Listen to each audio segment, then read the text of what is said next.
Hello! Long time no see. Map of the old city, you know very well already by now, but just in case. So what we have done so far. First, we walked in the southern ramparts, right? We worked, not here, we can't walk here because this is already the Temple Mount. So you can't do that. But what you can, we walk through the Jaffa Gate. You see this opening, which was made in the end of the 19th century, right? So this opening is one of the reasons why there is a disruption in the Ramparts Walk. The first disruption is here, obviously, but this is the second disruption. So it's not a continuous circled tour, unfortunately. So there are two of them, a southern one, and that's what we did from Jaffa Gate to Zion Gate through the Armenian Quarter, and then we could get off here, right? Or well, we got off here, and well, we could walk like that. And also there is another northern tour. Well, again, one could get off from the Zion Gate, or can get off well, somewhere here. It's not next to the Dung Gate, but it's not far from the Dung Gate, and then you can walk through the bits of the Jewish Quarter and actually find yourself exactly next, well, exactly by the Kotel, by the Western Wall. So there are options. It's not like once you are on the gate, you have to walk all the way through. There are exits. So there is an option for the Zion Gate, for example. If you don't want to go to the Western Wall, you can just leave. And the northern Ramparts Walk is longer because you see the difference, you see the distance, and it goes through Christian Quarter and Muslim Quarter. So you start by the Jaffa Gate, you go like that, and that's what we did last time. We went all the way parallel to the Jaffa Road, the new gate we saw, and then we walked here on the Christian Quarter. We saw a lot of sites. We saw a big compound that belongs to the Vatican, and well, that's approximately where we are going to be starting. So we're basically going to be covering the Muslim Quarter Ramparts Walk, and that's where we're leaving by the Lion's Gate, because shortly after that, the Temple Mount begins, and there are no Ramparts Walk on the Temple Mount. So that's basically the itinerary for us. Just a reminder, I know that many of you don't know this very well, but please bear with me, because we don't expect everyone to remember these things, and plus these recordings are shared on my YouTube for a while, so who knows. Just a reminder that the current walls of the old city were built by Suleiman the Magnificent, the Sultan of the Ottoman Empire. And well, this portrait, by the way, is very contemporary to the times of the construction of the old city walls. So 1530s, that's exactly when the new walls were built. And Suleiman the Magnificent indeed, I would say, left a huge impact on the development of Jerusalem, on the architecture of Jerusalem, the Ottoman style in general.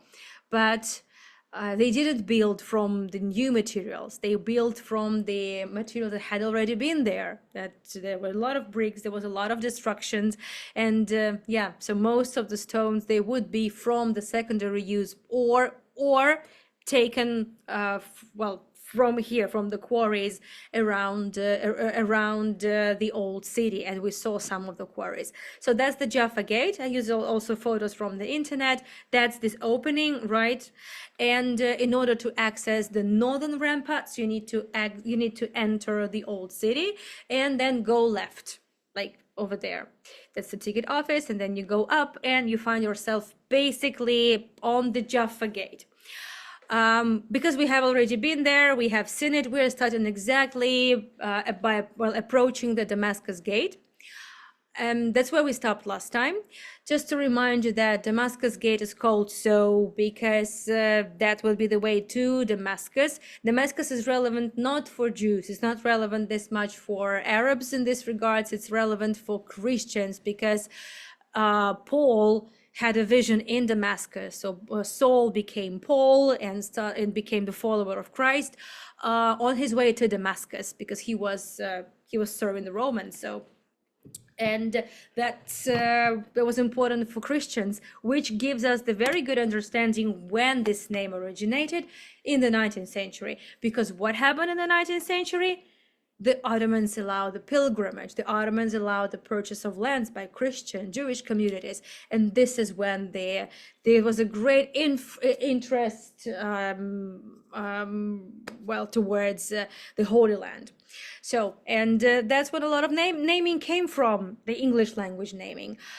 Well, I think the proximity to the Dome of the Rock speaks for itself, and you can see how much bigger the Muslim quarter is. It's way bigger than any other quarter. All the other three quarters are way smaller. Well, Christian quarter is relatively big, but Muslim quarter beats all of them. And Damascus Gates have two more names, of just like that. The name in Hebrew, the name in English, the name in Arabic. The name in Arabic is Shar Shem. Oh, sorry, in Arabic. in Hebrew, Shar Shem, which means the gate to Shem, which is Nablus. So that's the city in the West Bank, but that's an important place. That's where the Joseph, one of the founding fathers of Judaism, was buried. And the name in Arabic is Bab al-Amud, the gate of a pillar. There is no pillar. What's going on? We'll talk about it. And that is Jerusalem. Big, sometimes dangerous, beautiful, with a lot of sights, and we're going to talk about some of the sights.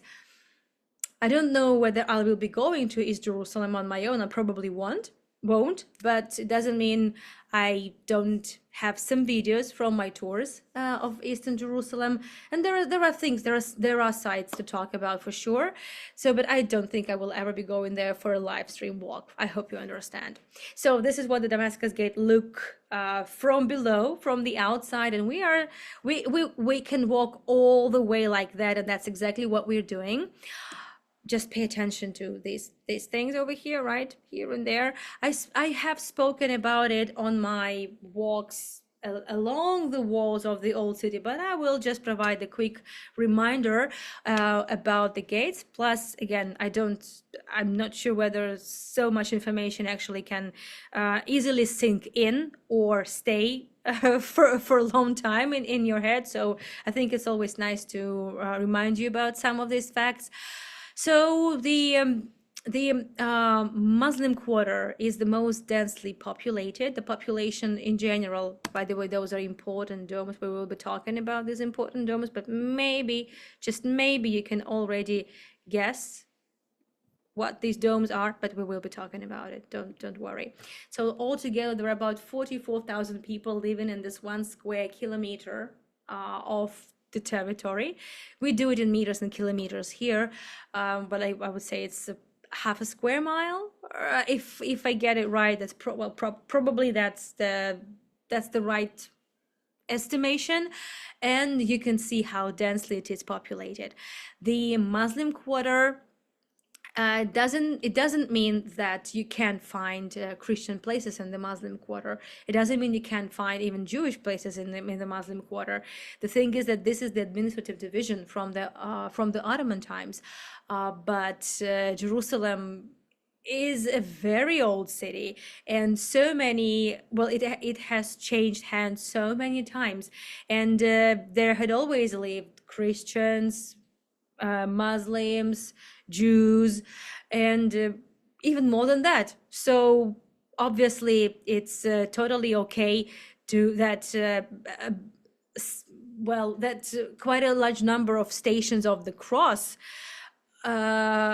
Via Dolorosa, which is a Catholic Christian tradition, actually run through the Muslim quarter, because when Jesus walked and those streets, there hadn't even been any Islam. Even Christianity wasn't actually formed into the official religion at that point. So what are we talking here about? So Obviously, it doesn't mean anything, and anyone can enter any quarter. There are certain restrictions, like the Armenians are not letting non-Armenians to on some of the territories, or they just limit the hours when you can visit it.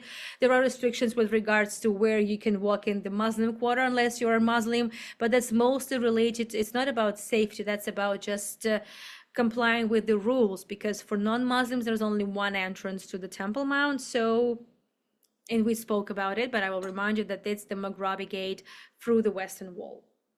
But where the Western Wall is, there's a Maghrabi gate, so through the Jewish quarter. Now, Bab al-Amud, I promised to speak about it. Bab al-Amud, where there is no Amud, there's no pillar, but there was pillar. Again, I know you already know what this map is, and I think it's so amazing that you can recognize the Madaba map, the map found in Jordan in St. George Church, dating to 7th century.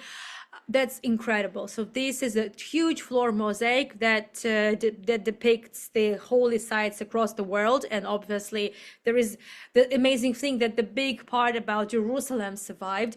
And this map shows us the Amud.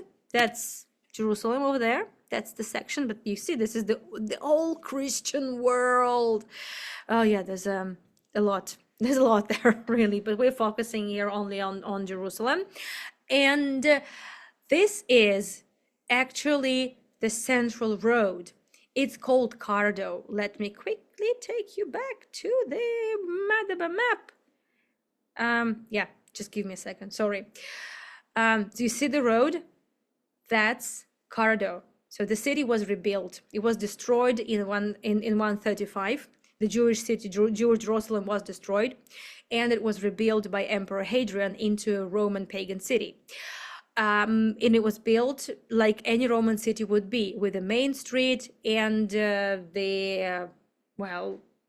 less main street. So the main street running from north to south, which is called Cardo, and also there should be a decumanus, right, which runs from east to west.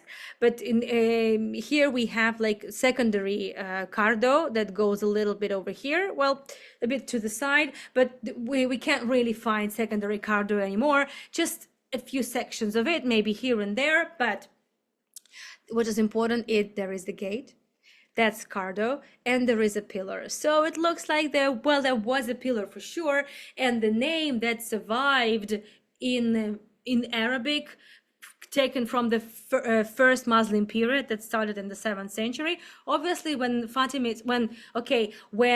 Umayyads came, when the Muslims came, obviously the Abbasids actually, when they came, well, obviously they still saw the pillar, and that's how they named the gate, because yeah, that's the gate with the big pillar.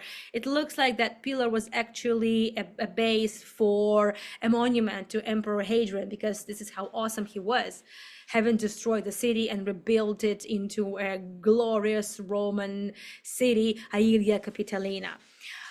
So you are all familiar with the story, but if you want me to remind you, I will do that later in the Q&A. And you can see there's something going on there. There are niches. There is something going on in the gates. So there is the underground museum, right under the gate. The archaeologists finally discovered the floor level of the Roman times. By the way, so that's the road, the road to Shem, the Derech Shem. So it's one of the oldest roads, just like Hebron Road and several other roads. These are one of the oldest roads that have existed, I don't know, for 3,000 years, around that time. So this would be the road, and as you enter, and then somewhere where I'm standing now, there had to be a pillar. The pillar is gone, but the memory is there. The floor level was found, and there was found I would say quite a lot of that's Hadrian, just in case you forgot what he looked like. It was just like yesterday. And by the way, that's the Madaba church. By the way, it's just the town Madaba, and I haven't been there myself. This is just the photos from the internet. Yeah, there you go. So this is the mosaic on the floor. It's gigantic. So that's Jerusalem. That's the Cardo. There you go. And well, they discovered a possible place. If you go like this, there is a museum which opened not long ago. It was closed for a long time, finally opened, and there they found the floor level. They were able to identify the possible place where the pillar actually was, in the very center. They found, for example, well, yeah, this is just the rendering of what it could look like. There you go. That's the pillar. Most probably there was some sort of a monument, or it was just somehow something was glorifying Hadrian for what he had done. And there were found a lot of items of, just everyday life. Well, the press. They also found. So that's the ground level of the 2nd century Common Era. And also they found the game that the Roman soldiers played. I don't remember what the game is called, but there are a lot of them found across the Roman Empire, and well, also here in Jerusalem. And there are there have been found several different games that the Roman legionnaires like to play. We know that the 10th Legion was exactly in charge of the destruction of the temple, and well, most likely also the destruction of the city 50 years later, 55 years later. And so that's it. We visited that museum on the tours around the walls of the old city, so we are not going to this museum again. As I said, on one of my tours, there were altogether more than 40 different towers built by the Ottomans, but it doesn't mean that there hadn't been anything built before them. Most probably during the Mamluk period, it's unclear whether there is anything from the Mamluk period. This is the period that preceded the Ottomans. So the Ottomans came in the 1517 and left in the 1917 after the First World War was over and they lost. Well, it's still a bit difficult to tell whether there are some Mamluk stones, in the construction of the walls, but definitely it's not let's say it wasn't built on the empty space. That's true. So I promised to tell you about these 2 domes, and I will, but let's go on with the tour, and then we will get back to it. I would say that altogether this walk on the Northern Ramparts Walk is a bit more challenging in terms of steps, because the northern part of the wall, especially the northwestern corner where we started, is it's the highest, and this is where the walls are, I would say, the shortest, but I mean the lowest. But then the terrain changes and it goes down the slope, which means you need more steps, and it's basically going up and down, and you will see that this is quite challenging and quite tiring, unfortunately. So I would say that if you experience any sorts of, well, just difficulties walking, maybe it's best not to go on there. Maybe it's not. Just maybe take the southern ramparts. It's easier. That's a lot easier, definitely. Yeah. So we move on. So what kind of places we can see? In Christian, in Armenian, in Jewish quarter, there are a bunch of sites to see. In a Muslim quarter as well. But it's also important to remember that within the Muslim quarter, people are living. Actually, everywhere in the old city, people live. But the Arab quarter is so densely populated that I would say the number of sites, like touristic sites, religious sites, is definitely, I would say, outnumbered by residential buildings. But there are sites. There are fantastic sites, Christian sites, and I'm hoping to be able to film in one of the museum which just recently opened, the Terra Sancta Museum, and it is located in the Muslim Quarter, which is totally fine. So to the left-hand side is East Jerusalem, and to the right-hand side, you will be mostly seeing now residential buildings, but we will be mentioning some of the compounds for sure. And I guess this is the best spot to talk about East Jerusalem and at least one important site there. I'm sure you can see this. And it's kind of a time for a Rorschach test. What can you see in this photo? Can you, I'll help you because we need to save time, as I don't want to overrun much, but I know I will be overrunning, but nevertheless. So what we have here, it should look like a face, like a skull, okay? And if you don't see it, you should see it. So the thing is that this skull is, well, a place, according to some traditions, the place where Jesus was buried. Now let's remember the two domes that we saw, right? Over there, these two domes, these are the domes of the Holy Sepulchre Church. The Holy Sepulchre Church, which is, according to most Christian tradition, is the place where Jesus was crucified, buried, and resurrected. So I did the tour of the Holy Sepulchre Church. It's one of my favorite tours.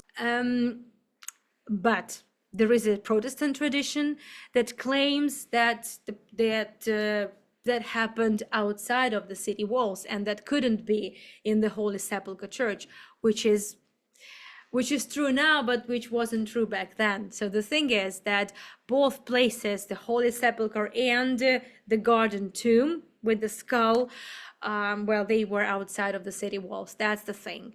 And this argument doesn't really work here.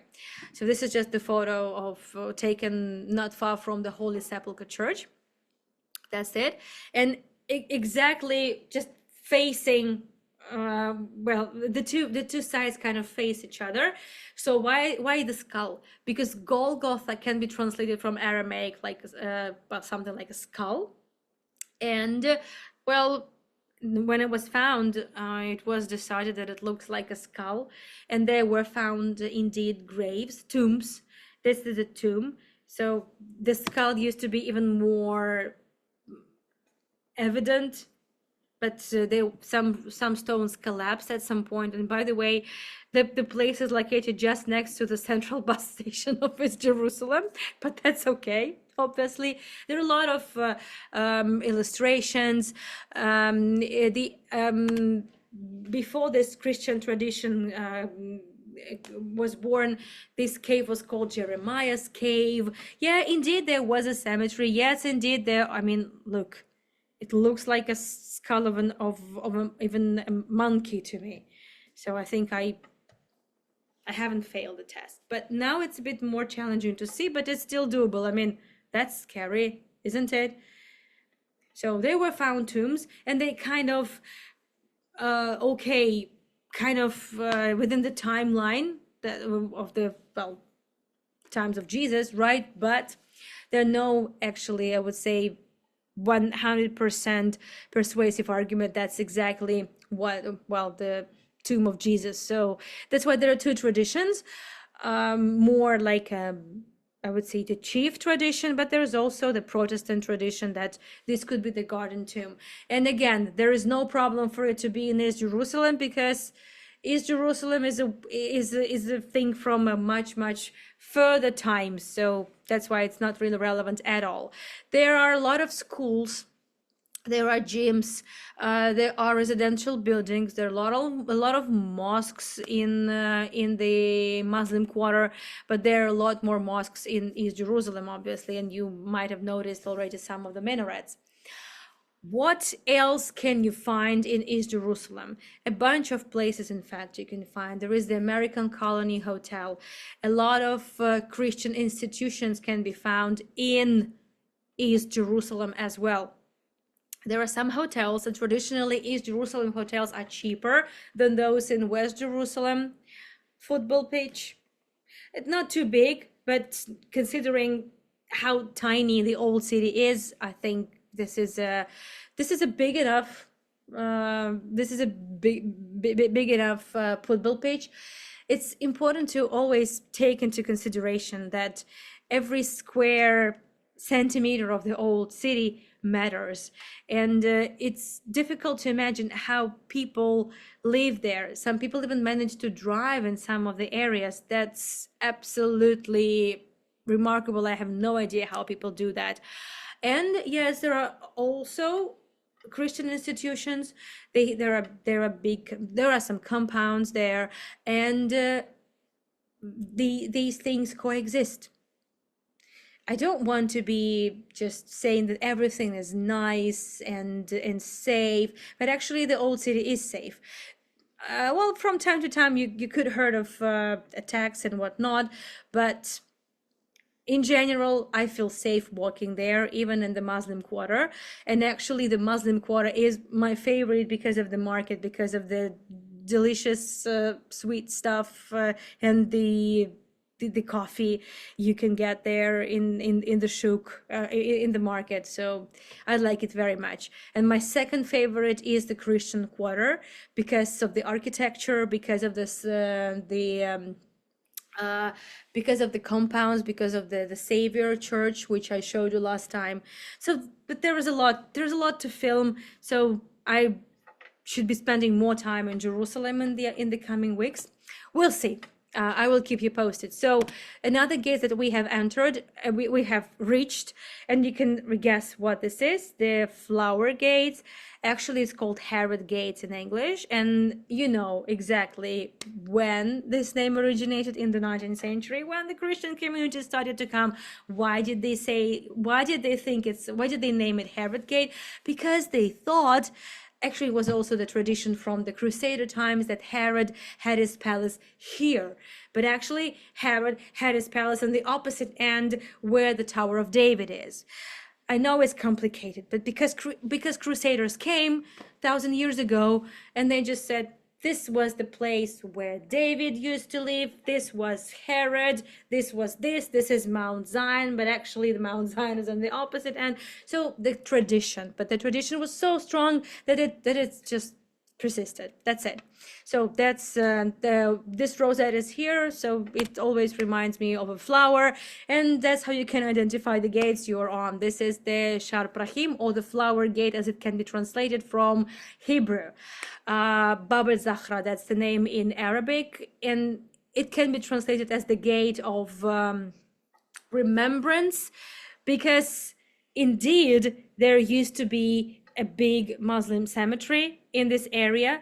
Well, like the Garden Tomb is one of those tombs. The cemetery was removed from here. There is a cemetery, and the graves were moved to the eastern wall. We will see the cemetery quite soon. And this is just a very, very busy area of East Jerusalem, the post office, and just some more sites that I will be talking about, such as that tower over there. It looks like some Crusader castle, but it's not. Actually, this is the Rockefeller Museum, which unfortunately is closed now. And I so badly wanted to go there, but they closed. And I have no idea when they're going to reopen. So John Rockefeller donated in 1920. He donated like $2 million for the establishment of an archaeology museum in Jerusalem. Huh? So they did. They built the museum, and they placed the absolutely amazing archaeological finds and all sorts of artifacts in the museum. So Rockefeller Museum is incredible, and it's definitely a must visit if archaeology is your thing. Yeah, but just come some other time. Just come some other time. Better times. There should be better times, right? There should be. I hope so. So let's move on. Now that we are standing on top of the Herod's Gate, or Flower Gate, we can go down, and we are approaching actually the corner. The corner is over there. The corner of the northern wall and the eastern wall of the old city. So that was the road that goes exactly through the Herod's Gate. And if you want to access the Via Dolorosa and you just happen to be in East Jerusalem, like all of a sudden, who knows?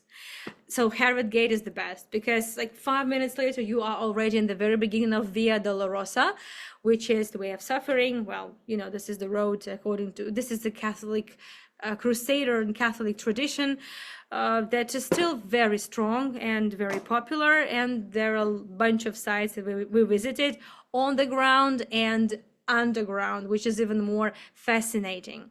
Yet we carry on. We are very close to the corner. From here, you can already see that the Mount of Olives, which means this is already outside of the old city walls. And we will see also a couple of other mountains. Yes, we can see how close the Dome of the Rock is, which means the Temple Mount is basically around the corner. You can see that. And just take a look at the number of houses, how many houses there are. I have no idea how post office works there. I mean, yeah, I just don't know how they handle all that, but people seem to be enjoying living in the old city. Well, it's a lot more, I would say, comfortable than 200 years ago. 200 years ago, it was too dirty, it was too dangerous, with diseases and new epidemics breaking out every day. So one of the sites that you may not be expecting to see in East Jerusalem is the Schmidt Schule, which was established, by the way, in the second half of the 19th century. That's the private church that was established by German Catholic Church. It was established in mid-19th century, and well, it's a private school, but religious school. It's for Arab Christian children, and for well, also, as far as I understand, any Christian can study there. So, but I would say the mostly it would be the Arab Christians that study there. There are a lot of Arab Christians in Jerusalem. So the two buildings that you could see there, one is the old one from the 19th century, and this is the newer one. So this one obviously was restored and cleaned and so on. Let's go on. So with the Muslim Quarter, the good idea would be just to stick to the main road, to the Cardo, and in general right now, unfortunately, many businesses closed, or I don't know whether they closed for good or they closed temporarily. It feels a little bit empty, unfortunately, and this is a little bit sad, but we're just waiting for the better times, for the safer times. That's it. And yes, families live there. There are kindergartens, as I said, there are schools, there are playgrounds, and unfortunately or fortunately, because there is lack of space, you would see a playground on the roof. It is okay. It is totally okay, because there is no place. And this type of, this crowdedness caused a lot of tensions and a lot of difficulties back in the 19th century. And as you know, yeah, by the way, that's the Rockefeller Museum. Just some of the exhibits.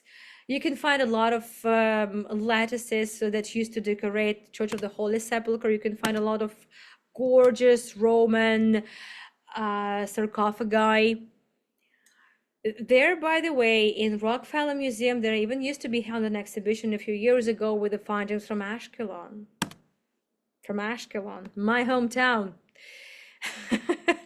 I sort of consider myself an Ashkelonian anyway. So yeah, and a lot of also the finds related to some Jewish sites.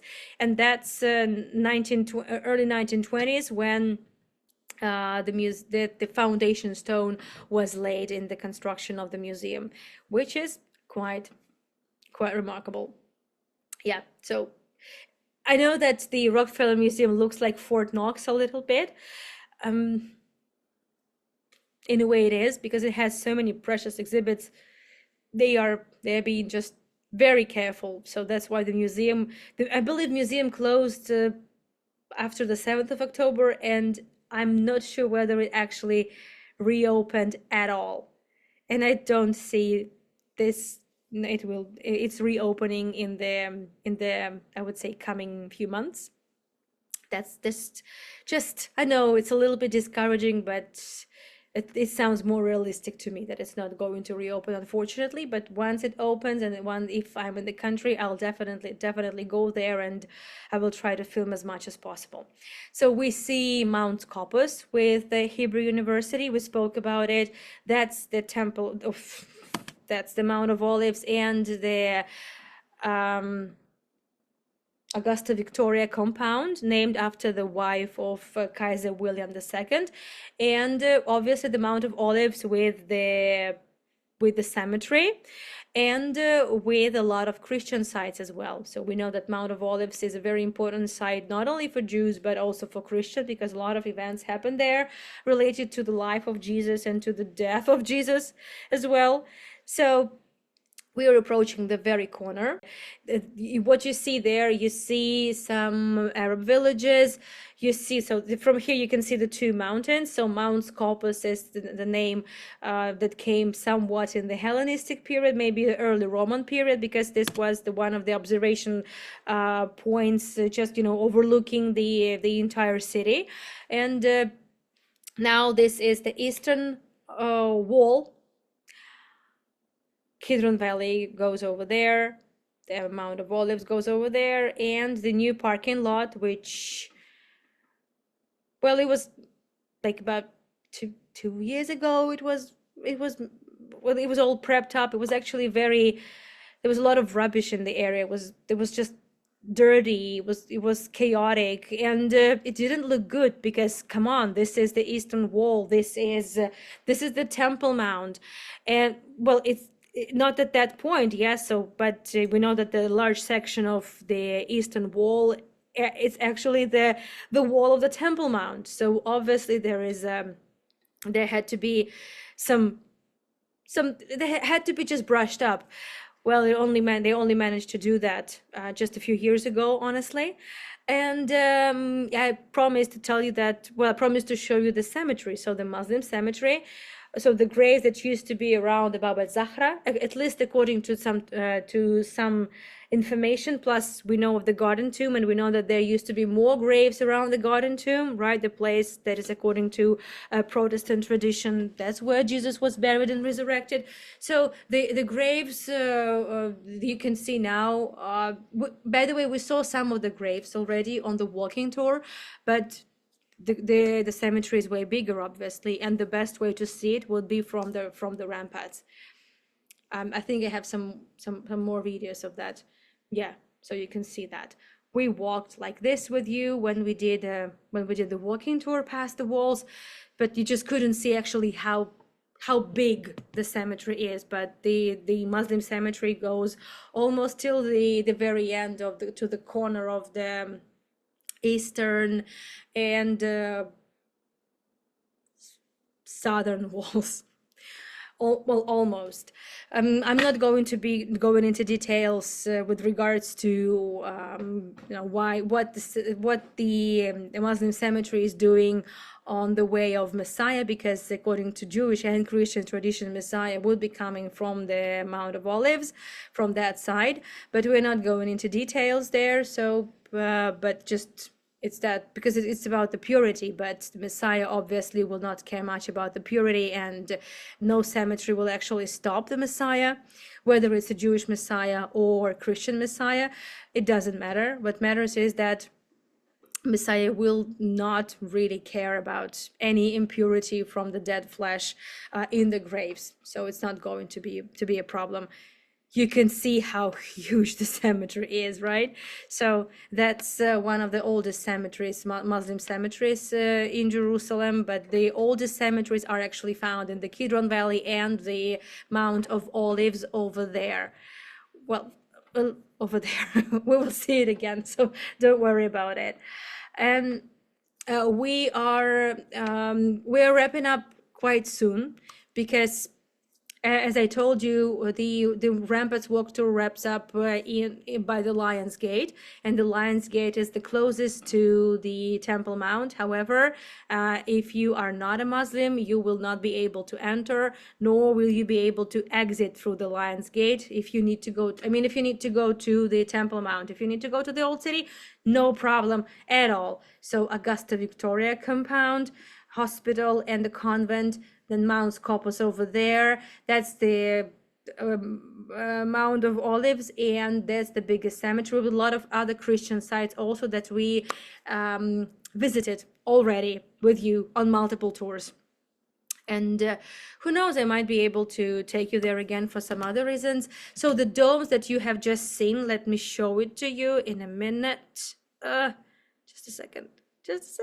So you see the domes over there? That's exactly that case when in the Muslim quarter you can find a Christian site. That's the Santa Ana Church. And I showed you this church in one of the tours on the Ministry of Jesus in the Holy Land. And this is a Catholic tradition, Crusader tradition. And yeah, actually Catholic too. It's French Catholic tradition as well. The site is managed by French Catholics. So this tradition comes from the era Crusaders just decided, despite having no mentions of where Mother Mary, Anna, where she was born, Crusaders just decided, goodness, what's wrong with me, that was the birthplace of Anna, and they built a church here. And the church, by the way, survived from the Crusader period. So this church is 1,000 years old. That's absolutely remarkable. Yes, it was changed a little bit, and it was used as a madrasa, as the religious church, not the church, goodness gracious, the religious school in Islam. So it's called madrasa. But the other side, just next to it, is Bethesda Pools. So Bethesda Pools, we know this place. We know Bethesda mentioned in the New Testament as one of the places of purification for Jewish, one of the big public mikvahs, where Jesus, on his way to the Temple Mount, also performed a miracle by just curing the disabled man that couldn't walk for 30-something years, right? So that's happened by there. And well, we did quite a good tour there, and well, and it's in Muslim quarter, and that's totally fine. We already understand why. We are approaching the Lion's Gate, so we will be wrapping very soon. But I really like this tower, one of the 40-something towers that were built in the Ottoman times. From here, you can have a very good look on the cemetery on the Mount of Olives. You can see also the golden domes. A second, you see the golden domes of the Mary Magdalene Church, right? So the Russian church. You can see the Gethsemane Garden and the Church of Agony. That's a very important church. That's a very important place in Christianity. And also from this particular gate, you have a very good look of the Santa Ana. Well, you cannot see much of the Bethesda Pools because of the Santa Ana Church, and obviously the Golden Dome of the Rock is seen from everywhere. By the way, it hasn't always been golden, but it was gilded by the Jordanian royal family not long ago, but originally it was not golden. And well, I will be giving talk about the Temple Mount for sure, but I first need to go there and film a few more bits.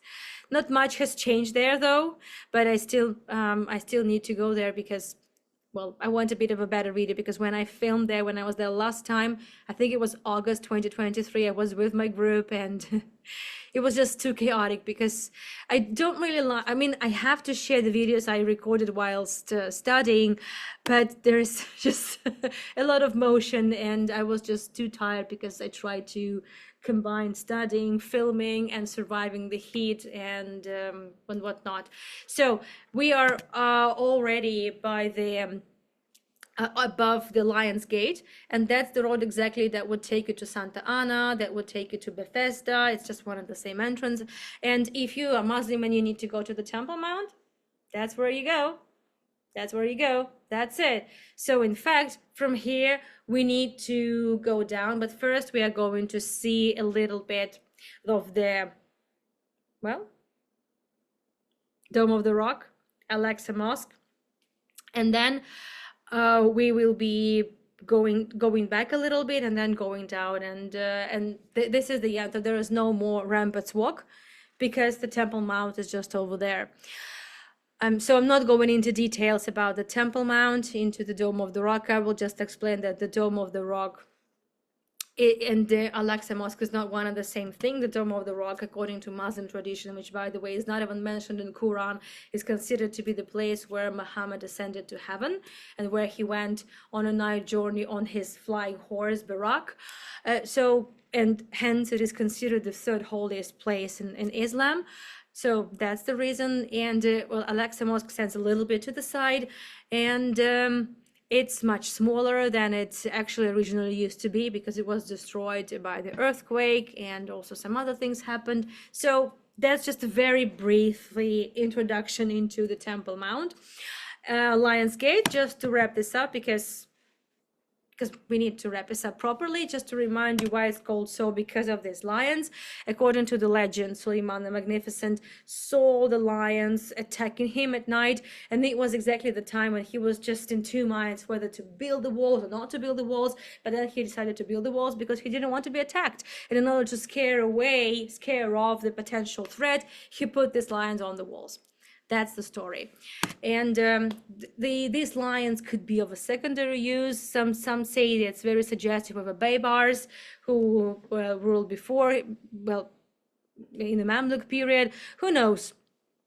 But that's for sure at the times of the Ottomans at least. So we know that this is the 16th century. And yeah. So this is it, and we are not even overrunning, which is absolutely incredible.